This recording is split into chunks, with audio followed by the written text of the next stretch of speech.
Hey, it's Derek Hagan. I'm a financial therapist specializing in meaning and purpose, and I'm here with another Money Health presentation where we're going to talk about what money buys.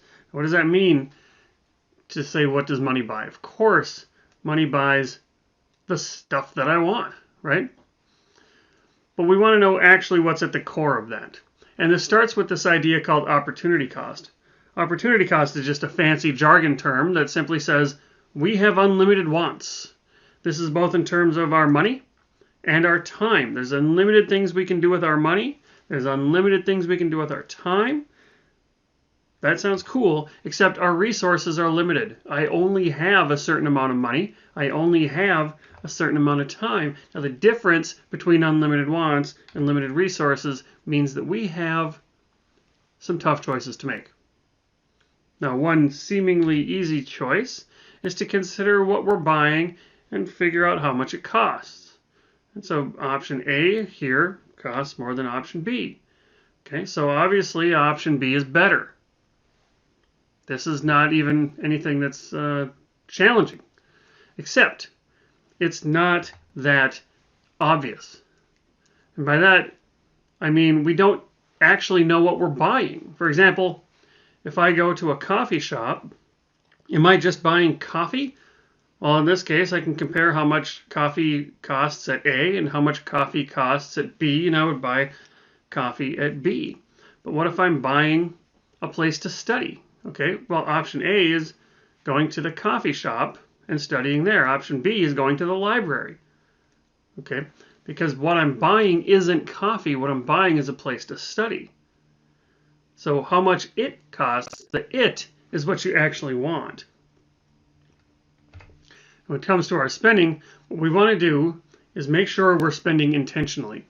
If the stimulus and the action or the impulse and the purchase are too close together, this is an impulse. This is impulse spending, impulse buying. What we want to do then is to separate the space, grow the space between stimulus and action, impulse and purchase, because that creates intention. That's where we get the intentional life. And part of this intentional life is understanding what we are trading off when we use our money or our time. Because we're always making trade-offs. Always making trade-offs. And that means that if I go one way, I can't go another way.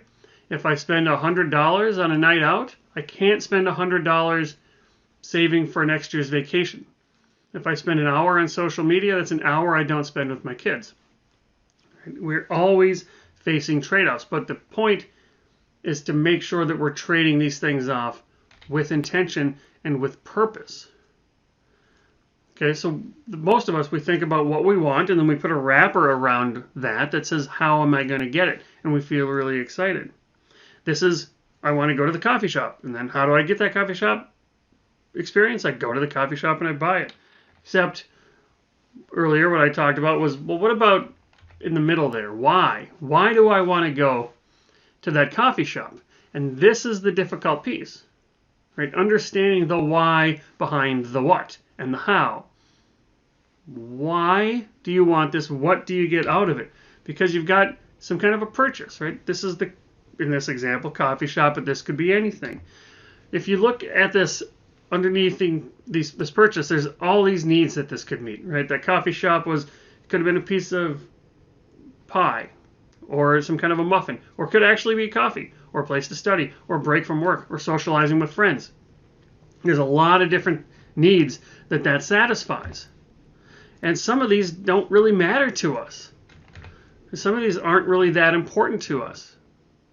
But if we can figure out which ones actually are important to us, which needs actually are important, then we get to start to look and see, are there other options available? Is there a way for me to satisfy that need in a more efficient way, in a way that doesn't cost as much money, in a way that doesn't cost as much time? Because then I'm getting the same benefit for less money and time. You get one life. Live intentionally.